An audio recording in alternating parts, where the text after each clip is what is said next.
से हमने परमपिता परमेश्वर के इस यथार्थ ज्ञान को स्वीकार किया है, हम उनकी शरण में आए हैं। उसके बाद से परमेश्वर ने हमें जितने भी सत्संग सुनाए हैं, हर सत्संग में ज्यादातर परमात्मा का एक ही जोर होता है कि सबसे पहले हम भगत बने, हम साधु बने। और साधु के विषय में गुरुदेव ने बताया कि साधु सो जो सीधा चाले।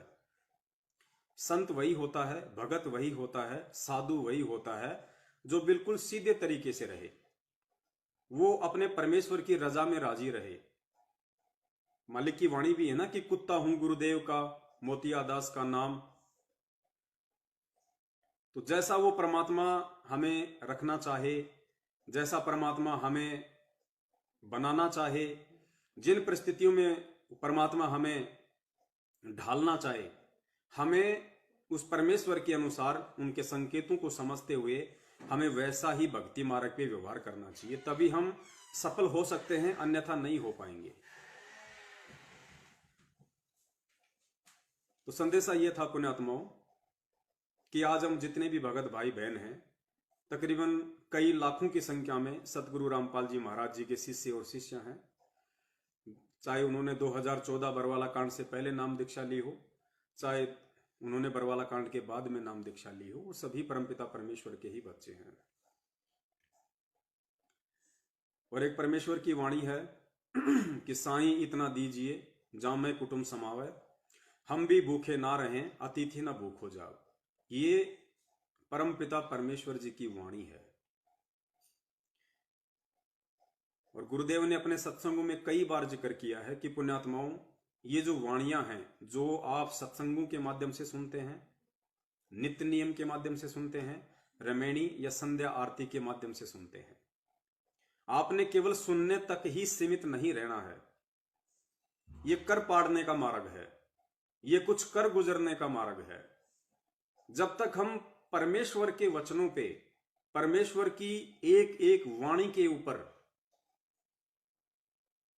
सही तरीके से अपने आध्यात्मिक कदम रखना शुरू नहीं कर देंगे, तब तक हम चाहे लाख जन्म भक्ति करते रहें, चाहे हम कितने ही बड़े भगत बनते रहें, हम लोग सतलोक नहीं जा सकते हैं। सतलोक जाने के लिए हमने गुरुदेव की प्रत्येक वाणी को अपने आध्यात्मिक जीवन में चरितार्थ करना पड़ेगा। चाहे आज कर लो, चाहे कल कर लो, या चाहे मौका मिला तो अगले फिर किसी जन्म में कर लो। मालिक की वाणियों को, मालिक के सत्संगों को, मालिक के वचनों को अपने जीवन में उतारना पड़ेगा। उन वाणियों के माध्यम से परमेश्वर जो हमें निर्देशित कर रहे हैं, आदेशित कर रहे हैं, हमें उनके अनुसार चलना पड़ेगा। जितना विश्वास अपने गुरु के ऊपर और इस भक्ति के ऊपर हमें उस परमेश्वर ने अपनी वाणियों के माध्यम से करने के लिए निर्देशित किया है, उतना हमने करना पड़ेगा। वरना ठीक है, जैसा हम कर्म करेंगे, जैसी हम भक्ति करेंगे, उस अनुसार परमात्मा लाभ अवश्य देगा, लेकिन जो मुख्य हमारा काम है वो है मोक्ष का। उस काम से हम वंचित रह जाएंगे, और अगर उनसे वंचित रह गए तो फिर कोई फायदा नहीं है। परमपिता परमेश्वर सतगुरु रामपाल जी महाराज जी की इस बिचली पीढ़ी में शरण लेकर भी, तो परमेश्वर की वाणी है कि साईं इतना दीजिए जिसमें कुटुंब समावे, हम भी भूखे ना रहें साधु ना भूखा जाए। कि हे परमपिता परमेश्वर, आपके दास ने आप जी से शिक्षा लेके, दीक्षा लेके और आप जी के सत्संग सुन के परमेश्वर ये ज्ञान को आधार बनाते हुए ये समझा है कि परमेश्वर यदि मुझे मोक्ष प्राप्त करना है तो आपकी इस वाणी के अनुसार मुझे बहुत ही सादा तरीके से, बहुत ही सिंपल तरीके से अपने इस जीवन को जीना होगा। भले मेरे पास में माया कमाने के, पैसे कमाने के, धन इकट्ठा करने के लाख ऑप्शन आ जाएं, लेकिन परमात्मा उन सबको ठोकर मारते हुए, उन सबको ठुकराते हुए मुझे केवल आपके सत्संगों के अकॉर्डिंग, आपकी वाणी के अनुसार ही चलना होगा। तभी मैं आपके बताए रास्ते पर सही तरीके से चल पाऊंगा, अन्यथा कभी जीवन में सफल नहीं हो पाऊंगा।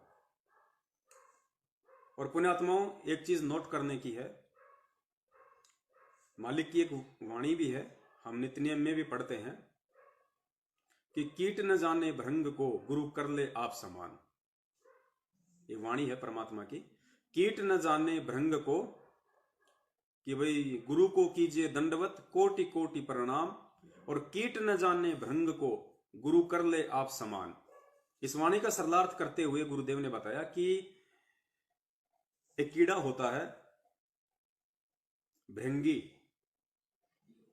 और वो क्या करता है, वो किसी भी कीड़े को पकड़ लेता है, किसी भी कीड़े को, चाहे कोई दूसरी प्रजाति का हो, किसी भी कीड़े को पकड़ के और वो दीवार पे चिपका देता है, किसी भी मिट्टी वगैरह के साथ में, अपनी लार वगैरह के साथ में। और उसके बाद वो क्या करता है, वो उसके पास आके बार बार जैसी भी उसकी आवाज होती है, भ्रंग भ्रंग भ्रंग भ्रंग, वो करता रहता है। और कुछ ही दिनों में वो जो दूसरी प्रजाति का जो कीट था जिसको दीवार पे चिपकाया था, उसकी आवाज सुन सुन के वो भी एक दिन वैसा ही हो जाता है, भृंगी। इसलिए परमेश्वर कहते हैं कि गुरु को कीजिए दंडवत कोटि कोटि प्रणाम, और कीट न जाने भृंग को, वो जो कीड़ा था, वो जो कीट था, वो उस भृंगी को नहीं जानता था, नहीं पहचानता था। तो कीट न जाने भृंग को गुरु कर ले आप समान। लेकिन उस सतगुरु के आशीर्वाद से, उस सतगुरु की मेहनत से,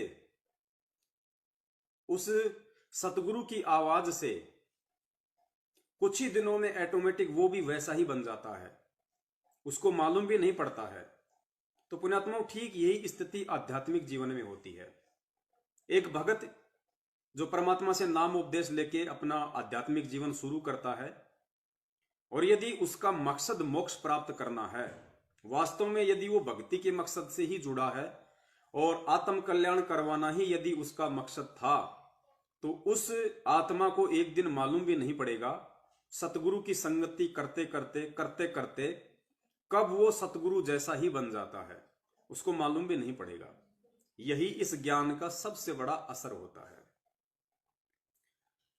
तो आध्यात्मिक जीवन में हमें कैसे रहना है, हमें कैसे चलना है, हमने किन किन मापदंडों का पूर्णतया पालन करना है, इस बात की यदि हमें सत्संगों से जानकारी ना हो पाए, किसी कारणवश सत्संग ना सुन पाने के चलते या साध संगति ना कर पाने के चलते, तो गुरुदेव ने इसका दूसरा सीधा सा तरीका बताया कि आप आध्यात्मिक जीवन में अपने गुरु को देख के चलिए। यदि आपका गुरु सच्चा है, सतगुरु है, शास्त्रों से आप जी को प्रमाणित हो चुका है, जो पहचान सतगुरु के विषय में बताई हुई है, और उसके बाद यदि आपने नाम दीक्षा ली है, तो फिर आपको वैसा ही आध्यात्मिक या सामाजिक जीवन जीना है जैसा कि आपका सतगुरु जी रहा है। तो जिन जिन भगत भाई बहनों ने परमपिता परमेश्वर सतगुरु रामपाल जी महाराज जी से नाम उपदेश लिया हुआ है, वो अपने पूज्य गुरुदेव जी के आध्यात्मिक और सामाजिक जीवन को देख सकते हैं कि किस प्रकार से उस परमात्मा की रहनी और करनी है, और वैसा ही वो परमात्मा आप और हम सभी को बनाना चाहते हैं। गुरुदेव ने बताया कि जीव पीव तो नहीं बन सकता, पीव कहते हैं परमात्मा को, और जीव आप और हम। तो गुरुदेव ने बताया कि जीव वैसे पीव तो नहीं बन सकता, परमात्मा तो नहीं बन सकता, लेकिन पीव के जैसा बन सकता है। और जब तक वो पीव के जैसा नहीं बनेगा, जब तक वो परमात्मा के जैसा नहीं बनेगा, तब तक वो भक्ति मार्ग में सफल नहीं हो सकता। तो बहुत सारे भगत भाई बहनों को समस्या आती है सामाजिक जीवन में, नाम दीक्षा लेने के बाद में, आध्यात्मिक जीवन में भी बहुत सारी समस्याएं आती हैं। तो उन्हें अपने सतगुरु को देख के चलना चाहिए, उन्हें अपने परमपिता परमेश्वर के पद चिन्हों पे चलना चाहिए। बहुत सारे भगत भाई बहनों को शादी विवाह में दिक्कत आती है, किसी को लेन देन में दिक्कत आती है, कोई ससुराल जाता है उसको टीका लेना, जवारी लेना है, धोख लगाना, बहुत सारी चीजों में दिक्कत आती है। तो उन आत्माओं को अपने सतगुरुदेव जी को देख के चलना चाहिए कि मेरे सतगुरुदेव जी ने एक आम व्यक्ति की भूमिका करते हुए और जो एक लीला की है उन्होंने, उस लीला में जीवन में उनका क्या रोल रहा है। जब से मैंने नाम दीक्षा ली है, क्या तब से मेरा गुरु कभी किसी शादी में गया? क्या मेरे गुरु ने अपने रिश्तेदारी में यहां किसी की शादी अटेंड की? क्या मेरे गुरु ने शादी विवाह या अन्य किसी भी प्रकार के फंक्शन में कोई लेन देन किया? क्या मेरे गुरुदेव ने जब उनके भाणजों का, जो उनकी बहन के बच्चे हैं, जब उनकी शादी थी, विवाह था, तो क्या मेरे गुरुदेव भात लेके गए थे? क्या मेरे गुरुदेव वहां पे पटड़े पे चढ़े थे, अपनी बहन से तिलक निकलवाया था? क्या मेरे गुरुदेव किसी की 13वीं में गए थे, और गए थे तो क्या क्या फॉर्मेलिटी की थी? क्या मेरे गुरुदेव ने जब कभी उनके परिवार या रिश्तेदारी में किसी का कोई निधन हुआ हो, तो क्या उन्होंने किसी पंडित वगैरह को जो है बुला के पूजा पाठ करवाई थी? या जैसा उस पंडित ने निर्देशित किया था पिंड वगैरह भरवाने के लिए, मटके वगैरह फोड़ने के लिए, या अन्य किसी प्रकार के आडंबर करने के लिए, जो जो परंपरागत हैं, सदियों से चलते आ रहे हैं, क्या मेरे गुरुदेव ने कोई सहयोग किया? क्या किसी को नारियल भी लाके पकड़ाया? क्या नारियल के लिए 5 रुपए भी दिए गुरुदेव ने? आध्यात्मिक जीवन में आ जाइए,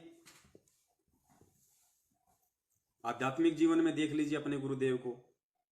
क्या मेरे गुरुदेव ने जब से उन्होंने नाम दीक्षा ली 17 फरवरी 1988 से, तो जिस प्रकार से आज मैं इतना ज्ञान लेने के बाद भी, शिक्षा ग्रहण करने के बाद भी, गुरुदेव के द्वारा 27 साल से सत्संग रूपी खजाना लुटाने के बाद भी, जिस कदर मैं बात बात पे अपने गुरुदेव की अवज्ञा कर देता हूं, उन्होंने मुझे जो मर्यादा दी है, सत्संगों में जो आदेश दिए हैं, बार बार मैं उनको तोड़ देता हूं, मर्यादाएं खंडित कर देता हूं।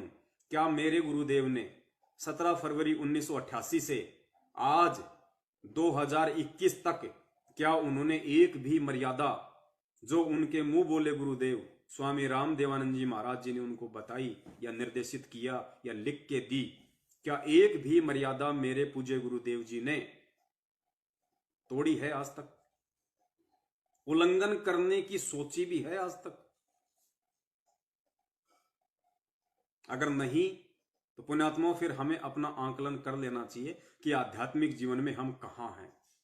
और जब तक हम अपने पूज्य गुरुदेव जी के नक्शे कदम पे नहीं चलेंगे, उनके पद चिन्हों पे नहीं चलेंगे, तब तक पुण्यात्माओं, जैसी हम भक्ति करेंगे, गुरुदेव ने बताया उस भक्ति के अनुसार तुम्हें स्वर्ग में राजा भी बना दिया जाएगा, ब्रह्मा विष्णु महेश भी बना दिया जाएगा। तुम नीचे पृथ्वी पे आके सतयुग से लेके इस कलयुग तक तुम राजा भी बन सकते हो, लेकिन मोक्ष नहीं हो सकता। उसके बाद फिर 84 लाख में भी जाओगे। तो आज हमारे पास में सबसे बड़ा मौका है, एक सौभाग्य, एक गोल्डन चांस है कि आज हम परमेश्वर के प्रत्येक वचन के ऊपर सोने की तरह खरे उतर जाएं। छोटा सा ही तो जीवन है। असंख्य शीश हमने काल भगवान को दिए हैं, पशु पक्षी बनके, इंसान बनके भी इसने शीश लिए हैं। क्या पता हम किसी राजा की सेना में सैनिक रहे होंगे, हमने बहुत सारी लड़ाइयां लड़ी हैं, दुश्मनों ने हमारे शीश भी उतारे होंगे तलवारों से, हमने भी लोगों के उतारे होंगे। तो परमेश्वर की वाणी है कि करोड़ों शीश तूने दे दिए, यम राजा की फेंट। फेंट का मतलब गुरुजी ने बताया, फेंट का मतलब होता है झटके से, जबरदस्ती लेना। करोड़ों शीश तूने दे दिए यम राजा की फेंट, इस काल ने झटके से जबरदस्ती तेरे करोड़ों शीश उतारे हैं। कभी मुर्गा बना के, कभी बकरा बना के, कभी बकरी बना के, कभी सैनिक बना के। और एक शीश दे के देख ले, सतगुरु अपने की भेंट। भेंट होता है प्यार से, प्रेम से, ज्ञान समझ के। गुरुदेव कहते हैं कि बेटा एक शीश तू मेरे को दे दे, बस तेरा ये, और ये जीवन भी मैं तेरा पूरा कहां मांग रहा हूं नालायक। आधे से ज्यादा जीवन तो तूने मौज मस्ती में निकाल दिया। अगर तू ये सोचे कि मैंने तो कोई मौज मस्ती की नहीं, मैंने तो जीवन के आनंद लिए नहीं, तो परमात्मा कहते हैं नालायक, तेरी 30, 35, 40 साल की उम्र हो रही है, अब जाके तू मेरी शरण में आया है। तेरी खोपड़ी से लेके नीचे तक तेरे सफेद बाल हो गए, तेरे बच्चे मौज मस्ती करने के लायक हो गए, तो तूने भी तो सारी मौज मस्तियां कर ली। अब तो कम से कम ये आगे का बचा कुचा 10, 20, 15, 25, 30 साल का जो तेरा जीवन है, ये तो कम से कम तू मेरे को भेंट कर दे। देखो मांग रहा है परमात्मा हमसे, कह कह के मांग रहा है, जबकि ये तो बिना बिना कहे देना होता है, ज्ञान समझ के। लेकिन फिर भी वो परमात्मा देखो हमें पार करने के लिए, अपने बच्चों को समझाने के लिए कहता है, शीश एक दे के देख ले, सतगुरु अपने की भेंट। अपने सतगुरु को प्यार से ये शीश उनको सौंप दे। उनके चरणों में रख दे कि परमात्मा चाहे इसको काटो, चाहे जो मर्जी करो, ये दास का जो शरीर है, इस दास के शरीर के खून का एक एक कतरा परमात्मा आपका है। चाहे इस जन्म में पार करो, चाहे अगले जन्म में करो, चाहे अगले किसी जन्म में पार करो। इस दास का अपना कुछ भी नहीं है परमेश्वर, सब कुछ आपका है। और फिर परमात्मा ने शीश देने का मतलब बताया कि वे सतगुरु कभी ये शीश नहीं लेता। आध्यात्मिक जीवन में शीश देने का मतलब है अपनी इच्छाओं को खत्म कर देना, अपनी वासनाओं को खत्म कर देना, इस मान बड़ाई और अहंकार को खत्म कर देना। और जैसा सतगुरुदेव जी ने अपने सत्संगों में मुझे बनने का निर्देश दिया है, साधु बनने का, भगत बनने का, संत बनने का, बस उस अनुसार मैं अपनी रहनी करनी करूं, गुरु की प्रत्येक आज्ञा का मैं पालन करूं, गुरुदेव की अवज्ञा करने की कभी मैं सौपन में भी ना सोचूं। जैसा मुझे गुरुदेव निर्देशित करें वैसा ही मैं करूं, उनके प्रत्येक वचन पे मैं खरा उतरूं। यह होता है आध्यात्मिक जीवन में सतगुरु को प्रेम से शीश भेंट करना। और पुण्यात्माओं, जब तक हम ये नहीं करेंगे तब तक हमारा बेड़ा पार नहीं होने वाला है। चाहे हम कितना ही दान कर दें, हम कितने ही यज्ञ कर दें, जितने यज्ञ करेंगे, जैसा दान करेंगे, वो अगले जन्मों में आपको मिल जाएगा, चाहे मानव शरीर में मिले या चाहे किसी पशु पक्षी की योनि में मिले। क्योंकि परमेश्वर कहते हैं कि धर्म तो दसके नहीं, दसके तीनों लोक, और खैरायत में खैर है कीजिए आत्म पोक। जो दान धर्म तुम करोगे अपने सतगुरु को, वो कभी भी निष्फल नहीं जाएगा। दान धर्म को तो काल को दिया हुआ भी निष्फल नहीं जाता। सतगुरु मानव जन्म प्राप्त करके देता है, काल आपको गधा कुत्ता बना के दे देता है। धर्म कभी भी निष्फल नहीं होता है। तो आज आप और हमारे को मौका मिला है और इस मौके को हमने चूकना नहीं है। तो जो संदेश आज परमात्मा संगत में जो दिलवाना चाहते थे, उसके लिए परमात्मा ने छोटी सी ये एक भूमिका बनवाई थी, ताकि हम आगे संदेश को आसानी से समझ सकें कि आज का हमारा सब्जेक्ट क्या है। तो परमेश्वर की जो वाणी है कि साईं इतना दीजिए जिसमें कुटुंब समावे, हम भी भूखे ना रहें और अतिथि ना भूख हो जाए। रिक्वायरमेंट ऑफ द फैमिली, परिवार की आवश्यकता, उससे ज्यादा मांगना एक भगत के लिए संत रामपाल जी महाराज जी का भगत होकर सबसे बड़ी मूर्खता होगी उसके आध्यात्मिक जीवन की। इससे अधिक यदि वो परमेश्वर से मांगता है या वो खुद अपनी तरफ से इससे ज्यादा कमाने की कोशिश करता है, तो ये उसके जीवन की सबसे बड़ी भूल होगी। बहुत सारी वाणियां हैं परमेश्वर की।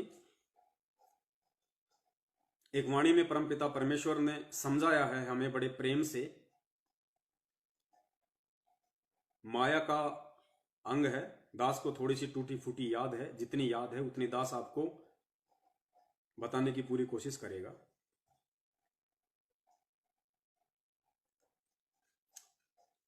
गुरुदेव ने बताया कि परमात्मा ने सत्संग करते हुए अपनी वाणी के माध्यम से कहा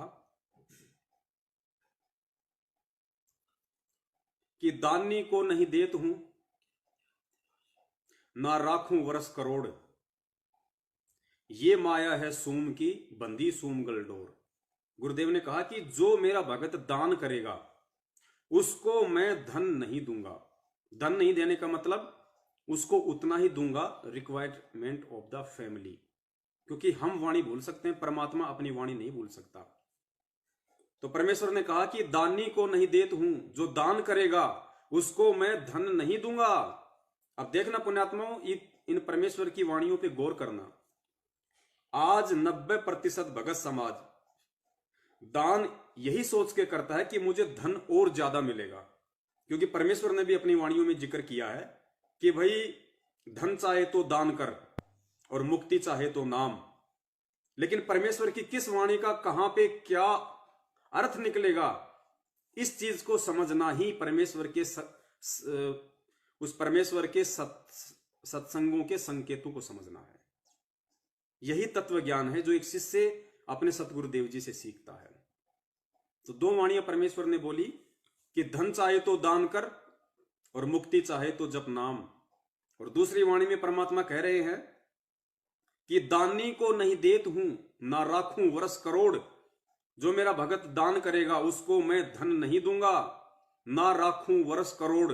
उसको धन देकर, दान करने वाली पुण्य आत्माओं को धन देकर मैं करोड़ों वर्षों तक इस काल की जेल में नहीं रखना चाहता।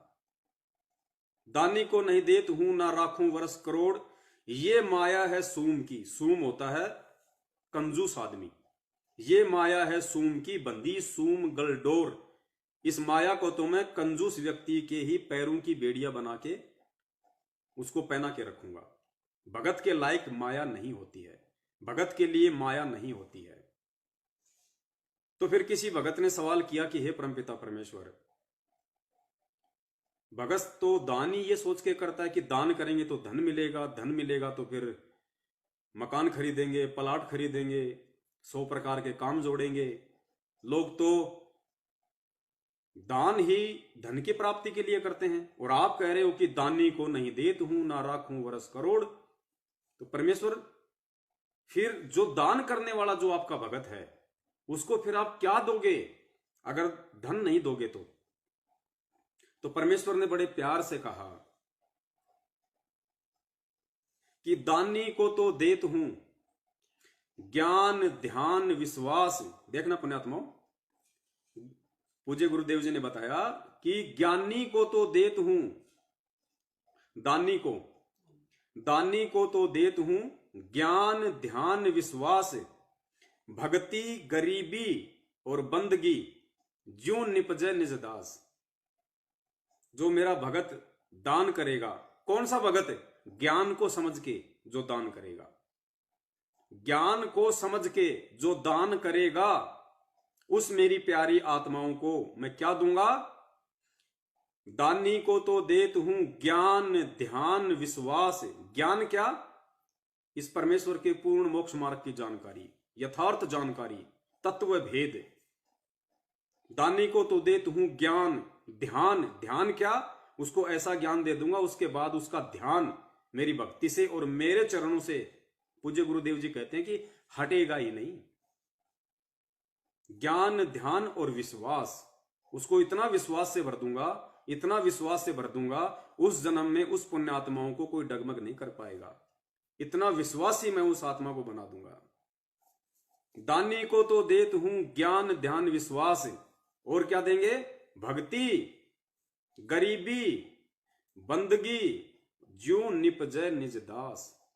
उस मेरी प्यारी पुण्य आत्माओं को मैं ज्ञान ध्यान विश्वास भक्ति गरीबी बंदगी शील संतोष विवेक दया अक्षमा परोपकार निश्चलता निष्कपटता, ये सारे गुण जो 16 श्रृंगार हैं एक आत्मा के, ये सारी चीजें मैं उस दान करने वाली आत्मा को दूंगा। ज्यों निपजे निज दास, ताकि जो मेरा दास है वो निपजेगा, उपजेगा, वो बढ़ेगा, वो वृद्धि करेगा भक्ति मार्ग में सतलोक जाने के लिए।